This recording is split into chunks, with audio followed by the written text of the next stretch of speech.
Hello students, आज हम लोग करने वाले हैं chemical reaction of carboxylic acid, जिसमें फर्स्ट केमिकल रिएक्शन है formation of anhydride. Anhydride from carboxylic acid, ये हम लोग को देखना है। स्टूडेंट, अगर आपके पास कार्बोक्सिलिक एसिड का 2 मॉलिक्यूल है like R C double bond O O H and R C double bond O O H, उस तरीके से एक कार्बोक्सिलिक एसिड ये है, दूसरा कार्बोक्सिलिक एसिड ये है। इन दोनों कार्बोक्सिलिक एसिड मॉलिक्यूल को हीटिंग करनी है इन the presence of mineral acid like H2SO4 or P2O5. In this reaction, H2SO4 or P2O5 behaves as a dehydrating agent. ये क्या करेंगे, इनसे वाटर मॉलिक्यूल का रिमूवल करेंगे। ठीक है, H2SO4 या P2O5 के प्रेजेंस में हीटिंग भी करनी है और कार्बोक्सिलिक एसिड से वाटर मॉलिक्यूल का रिमूवल हो जाएगा। तो यहां से जो आपको कंपाउंड मिलने वाला है वो मिलेगा R C double bond O O, उसके बाद ये आता है carbon C double bond O and R plus H2O, ये आपको मिलेगा। और ये जो कंपाउंड है आपका, ये एनहाइड्राइड का फॉर्म है। ये पार्ट आप जानते हो एनहाइड्राइड होता है। ठीक है, तो जैसा आप कार्बोक्सिलिक एसिड लेंगे उसी के करस्पॉन्डिंग एनहाइड्राइड का फॉर्मेशन होगा।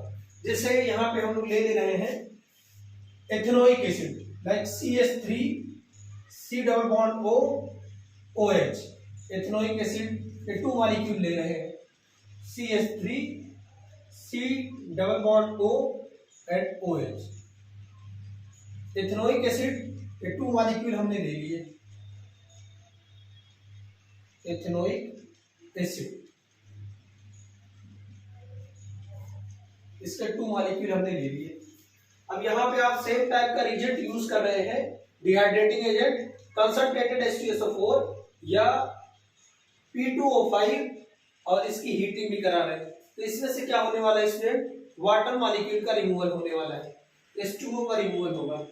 ठीक है, तो यहाँ से आपको जो मिलेगा CH3 C double bond O O C double bond O CH3 और प्लस H2O, ये मिलेगा। इसको हम लोग बोलते हैं student ethanoic anhydride. Ethanoic anhydride मिल गया यहाँ से। ठीक है, तो ये सिंपल सी रिएक्शन थी।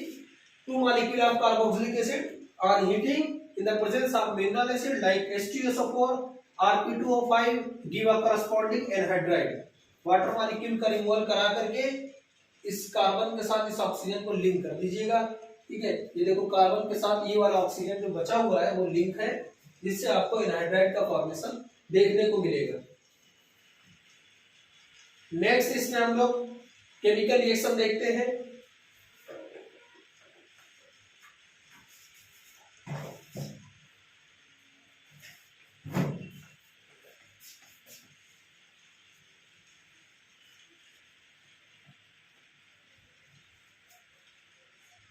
Reaction with PCl5, reaction with PCl5, PCl3 and thionyl chloride SOCl2। ठीक है स्टूडेंट, इनके साथ रिएक्शन देखते हैं कैसे होती है। अगर आपके पास student R C double bond O OH, ये कार्बोक्सिलिक एसिड है और आप इसकी PCl5 के साथ रिएक्शन करवा रहे हैं। स्टूडेंट, ये वाला पार्ट आपने पहले भी halo alkane and hello arene में पढ़ लिया है कि PCl3 PCl5 और SOCl2 की अगर आप एल्कोहल के साथ रिएक्शन करवाते हो, वहां पे आपने एल्कोहल लिया था, यहाँ पे आपने कार्बोक्सिलिक एसिड लिया है। और आप कार्बोक्सिलिक एसिड का केस भी जानते हो, carboxylic acid contain carbonyl functional group and hydroxyl functional group. तो वहां पे OH से रिप्लेसमेंट होता था, OH का रिप्लेसमेंट होता था Cl से, अगर आप PCl5 लेते। तो यहाँ पे भी यही होने वाला है कि OH का रिप्लेसमेंट होगा Cl से, तो आपको मिलेगा RCOCl, और इसमें जो बाई प्रोडक्ट आपको मिलता है वो मिलता है स्टूडेंट POCl3 प्लस HCl। ठीक है, कि अगर आप किसी भी कार्बोक्सिलिक एसिड की PCl5 के साथ रिएक्शन करवाते हो तो कार्बोक्सिलिक एसिड का जो हाइड्रोक्सिल पार्ट होगा वो हाइड्रोजन से रिप्लेस हो जाएगा और आपको ये प्रोडक्ट मिलेगा। ऐसे ही अगर आप PCl3 के साथ रिएक्शन करवा रहे हैं स्टूडेंट, PCl3 के साथ रिएक्शन करवाते हो तो यहाँ पे भी वही होने वाला है, OH रिप्लेस हो जाएगा बाई Cl, तो यहाँ पे भी RCOCl मिलेगा और इसके साथ यहाँ पे जो बाई प्रोडक्ट मिलने वाला है वो है स्टूडेंट H3PO3 प्लस HCl, ये आपको यहाँ पे बाई प्रोडक्ट मिलेगा। इसके अलावा जो प्योर मेथड होता है असाइल क्लोराइड फॉर्मेशन का, RCOCl फॉर्मेशन का, तो उसके लिए हम लोग क्या करते हैं, उसके लिए हम लोग कार्बोक्सिलिक एसिड लेंगे और थायोनिल क्लोराइड लेंगे, SOCl2। ये थायोनिल क्लोराइड होता है स्टूडेंट, यहां से जो आपको मिलेगा वो प्योर असाइल क्लोराइड मिलेगा, मींस RCOCl ये मिल जाएगा। इसके साथ साथ इसमें सल्फर डाइऑक्साइड गैस रिलीज होती है प्लस हाइड्रोजन क्लोराइड गैस, ये दोनों गैस के फॉर्म में निकल जाते हैं और ये असाइल क्लोराइड आपको प्योर फॉर्म में मिलता है। तो ये रही reaction, carboxylic acid react with the PCl5 PCl3 and SOCl2 के साथ।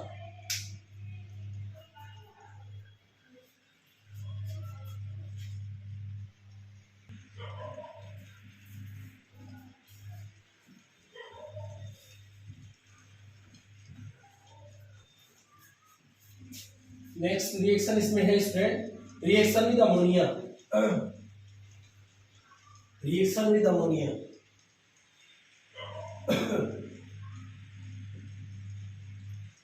रिएक्शन विद अमोनिया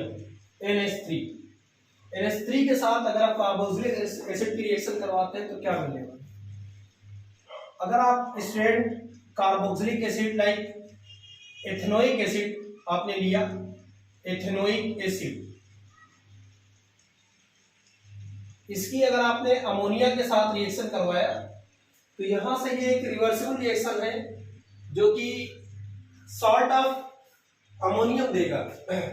अमोनियम का सॉल्ट यहां से आपको मिलेगा CH3COO, और ये जो हाइड्रोजन है ये बेस के पास चला जाएगा, ये एसिड है ये बेस, यहां से आपको सॉल्ट मिलने वाला है, ये इतना माइनस वाला पार्ट हो जाएगा और NH4 ये अमोनियम सॉल्ट मिल जाएगा जिसको हम लोग बोलेंगे अमोनियम एसीटेट। ये आपको मिलेगा स्टूडेंट अमोनियम एसीटेट, और इस अमोनियम एसीटेट की अगर आप हीटिंग करवा दो तो यहां से वाटर मॉलिक्यूल का रिमूवल हो जाएगा।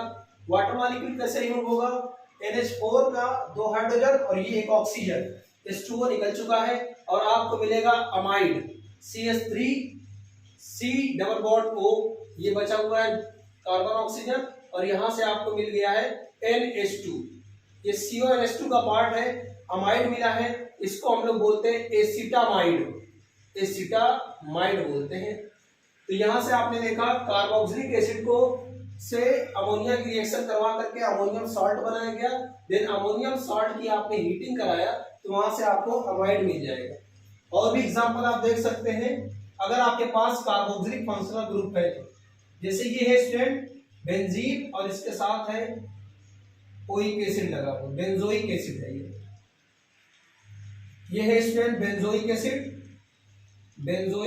एसिड, और इस बेंजोइक एसिड की अगर आप अमोनिया के साथ रिएक्शन करवाओ तो यहां से आपको मिलेगा ammonium salt of benzoic acid, तो यहां से ये मिल जाएगा COONH4, ये सॉल्ट आपको मिल गया, ठीक है, जिसको हम लोग बोलते हैं अमोनियम बेंजोएट, अमोनियम,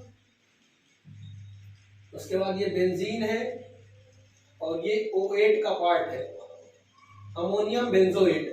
तो इस अमोनियम बेंजोएट की अगर आप हीटिंग करवाएंगे तो वाटर मॉलिक्यूल का यहां से भी रिमूवल होगा, 2 हाइड्रोजन यहां से निकलेगा, 1 ऑक्सीजन यहां से निकलेगा, NH2 यहाँ पे बचेगा, यहाँ पे CO बचेगा, और एमाइड आपको मिल जाएगा जिसको हम लोग बोलेंगे benzamide, CONH2 that is benzamide,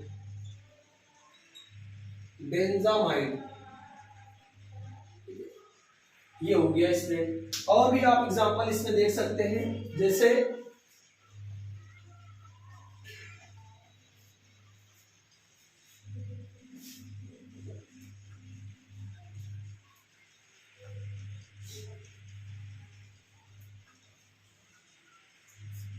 जैसे आपने ले लिया phthalic acid, phthalic acid COOH and COOH, ये स्टूडेंट पैथेलिक एसिड। इस पैथेलिक एसिड की जब आप अमोनिया के साथ रिएक्शन करवाएंगे, NH3 के साथ रिएक्शन करवाएंगे, तो यहां से क्या होगा, आप जानते हो सॉल्ट का फॉर्मेशन होता है, सॉल्ट, यहाँ पे ये बेंजीन है, अब ये जो COO माइनस है और NH4 प्लस यहाँ पे भी आ जाएगा, इसका एक हाइड्रोजन इस अमोनिया के साथ कंबाइन होकर के अमोनियम सॉल्ट बनाएगा, और ये भी आपको मिल जाएगा स्टूडेंट अमोनियम सॉल्ट COONH4, इसको बोलते हैं अमोनियम पैथलेट। पैथेलिक एसिड से अमोनियम पैथलेट ये आपको मिल जाएगा यहाँ से। स्टूडेंट जब आप इसकी हीटिंग करोगे तो हीटिंग करने पर आप जानते हो कि वाटर मॉलिक्यूल का रिमूवल होगा, तो यहाँ से 2 अमोनियम सॉल्ट है का पार्ट है, तो यहाँ से 2 वाटर मॉलिक्यूल का रिमूवल होगा, 2 हाइड्रोजन यहाँ से, ऑक्सीजन यहाँ से, तो ये ऊपर वाला पार्ट अमाइड वाला मिलेगा CONH2, ये अमाइड का पार्ट मिलेगा, और ये वाला भी आपको अमाइड का ही पार्ट मिलेगा CONH2, दैट इज पैथिलामाइड। ये है स्टूडेंट पैथिलामाइड, पैथिलामाइड। अगर आप इसी की स्ट्रॉन्ग हीटिंग करवा दो, इसे जस्ट हीटिंग करने पर वाटर मॉलिक्यूल का रिमूवल होता है अमोनियम सॉल्ट से, और जो आपके पास अमाइड मिला, उस अमाइड की अगर आप स्ट्रॉन्ग हीटिंग करवाओगे, स्ट्रॉन्ग हीटिंग करने पर यहाँ से अमोनिया मॉलिक्यूल का रिमूवल होगा, अमोनिया का मतलब NH2 ये वाला पूरा पार्ट निकलेगा, ठीक है, माइनस लेकर के इस पे आएगा प्लस, और यहाँ से स्टूडेंट एक H प्लस निकलेगा, इस पे आएगा माइनस, तो यहाँ से जो कंपाउंड मिलने वाला है वो ये है C डबल बॉन्ड O, और यहाँ पे नीचे भी बचा हुआ है C डबल बॉन्ड O। ये NH2 माइनस निकल चुका है और ये H प्लस निकल चुका है, तो ये प्लस बचा है और ये नाइट्रोजन का माइनस बचा हुआ है, तो इसका प्लस इस नाइट्रोजन माइनस के साथ कंबाइन होगा, एक हाइड्रोजन निकल चुका है, एक ही हाइड्रोजन मिलेगा, और ये बॉन्ड नाइट्रोजन और कार्बन का ये वाला बॉन्ड तो ऑलरेडी है। ये मिला आपको स्टूडेंट इमाइड का पार्ट, जिसको हम लोग बोलते हैं पैथिलीमाइड,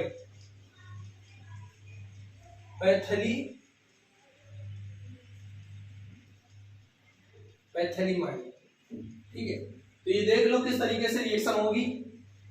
कार्बोक्सिलिक एसिड है, अमोनिया के साथ सॉल्ट बनाएगा, उसकी आप जस्ट हीटिंग करोगे, वाटर मॉलिक्यूल का रिमूवल होगा, अमाइड मिलेगा आपको AMID, ये अमाइड का पार्ट है CONH2। इस अमाइड की अगर आप स्ट्रॉन्ग हीटिंग करते हो तो अमोनिया मॉलिक्यूल का रिमूवल होगा, जिससे आपको इमाइड मिलेगा, ठीक है। तो ऐसा नहीं कि खाली ये बेंजीन के केस में ही अमोनिया मॉलिक्यूल का रिमूवल हो सकता है, अगर आप एलिफैटिक कार्बोक्सिलिक एसिड लेंगे, अगर आप स्ट्रॉन्ग हीटिंग करवाएंगे तो वहां से भी अमोनिया मॉलिक्यूल का रिमूवल होगा, ठीक है। तो ये एक और रिएक्शन हो गई। नेक्स्ट इसका रिएक्शन देखते हैं।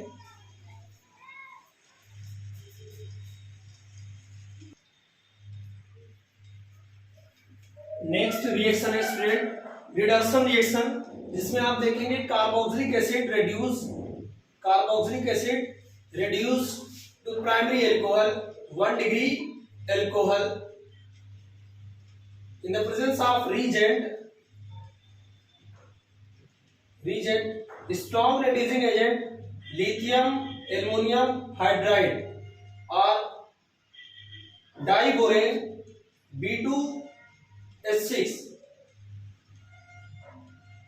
in acidic medium, ठीक है।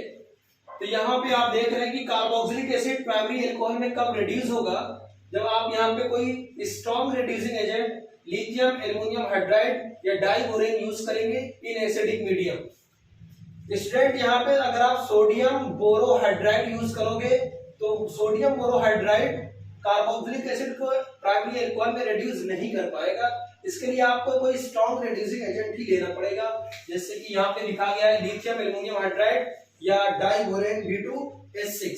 फॉर एग्जांपल यहाँ पे आपने स्टूडेंट लिया कोई भी कार्बोक्सिलिक एसिड लाइक RCOOH, और इस कार्बोक्सिलिक एसिड से जब आपने इसका लिथियम एल्युमिनियम हाइड्राइड इसको आपको ईथर में लेना है, ईथर में, या आप यहाँ पे कोई डाइबोरेन यूज कर लो, B2H6 यूज कर लो, और सेकेंड पार्ट में आप इसका एसिडिफिकेशन या एसिडिक हाइड्रोलिसिस करवा दो, जिससे आपको मिल जाएगा प्राइमरी एल्कोहल। R है, अब ये कार्बोक्सिलिक एसिड अगर एल्कोहल बनाएगा तो क्या बनाएगा, CH2OH, ये प्राइमरी एल्कोहल का फॉर्मेशन करता है। तो ये एक सिंपल सी रिएक्शन हो गई जिसमें आपने देखा कि रिडक्शन हो रहा है, 2 ऑक्सीजन से 1 ऑक्सीजन मिल रहा है आपको, ये रिडक्शन का पार्ट है।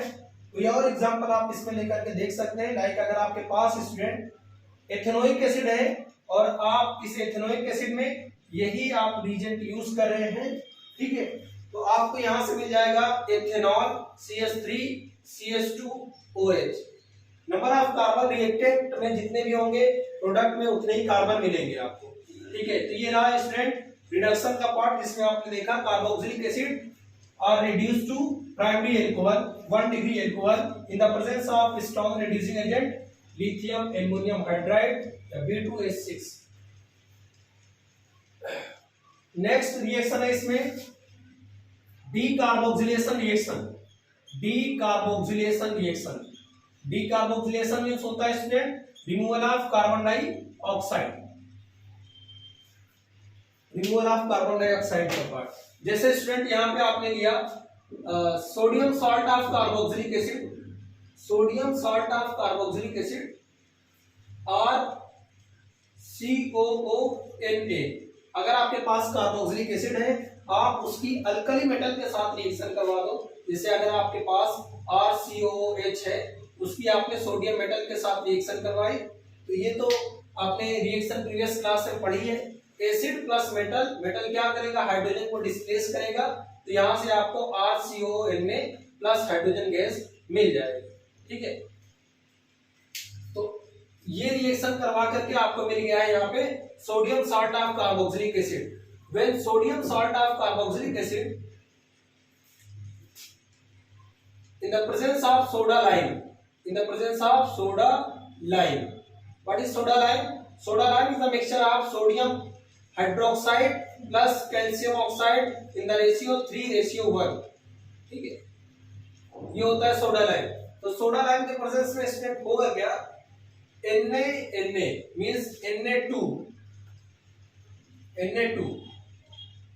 कार्बन है, तो ये कार्बन हो जाएगा 1 2 and 3 ऑक्सीजन CO3, इसका रिमूवल हो जाएगा, और इतना पार्ट निकलने के बाद, ठीक है, एल्काइल ग्रुप बचा है उसके पास ये जो हाइड्रोजन बचा हुआ है वो हाइड्रोजन चला जाएगा, जिससे आपको मिलेगा RH, दैट इज एल्केन। तो यहाँ पे आप देख सकते हो डीकार्बोक्सिलेशन रिएक्शन में एल्केन का फॉर्मेशन होता है, और इसकी अगर आप हीटिंग करोगे तो इसमें से कार्बन डाइऑक्साइड रिमूव हो जाएगी, ठीक है। और कोई एग्जांपल लेकर के इसमें हम लोग समझते हैं, जैसे स्टूडेंट आपके पास CH3COONA सोडियम एथेनोएट है और इसकी आप सोडा लाइम के साथ रिएक्शन करवा रहे हैं। We know that soda lime is a mixture of sodium hydroxide and calcium oxide in ratio 3:1, ठीक है। तो यहां से होने वाला क्या है कि Na ये वाला पार्ट पूरा इसके साथ ये निकल जाएगा, Na2CO3। तो यहां से अगर आपको Na2CO3 मिल रहा है तो बाकी का पार्ट आपको जो मिलेगा वो है स्टूडेंट CH3 वहां पे है, और एक हाइड्रोजन ये CH4 मिलेगा, जिसको हम लोग बोलते हैं मेथेन, जो कि एक एल्केन का फॉर्म है, ठीक है। तो ये डीकार्बोक्सिलेशन रिएक्शन भी हो गई। तो ऐसे ही एक कोल्बे रिएक्शन भी है, जो कि Kolbe electrolysis process 11th class में आपने देखी है, उसको आप लोग देख लीजिएगा। और भी कुछ केमिकल रिएक्शन बची हुई है, जैसे Helmholtz-Zelensky reaction, esterification reaction, electrophilic substitution reaction और एसिडिक कैरेक्टर। ये 4 पॉइंट आपको और पढ़ाना है, उसके बाद ये चैप्टर कंप्लीट हो जाएगा। आज हम लोगों ने 5 रिएक्शन देखी है, इसकी आप लोग प्रैक्टिस करते रहो, ठीक है।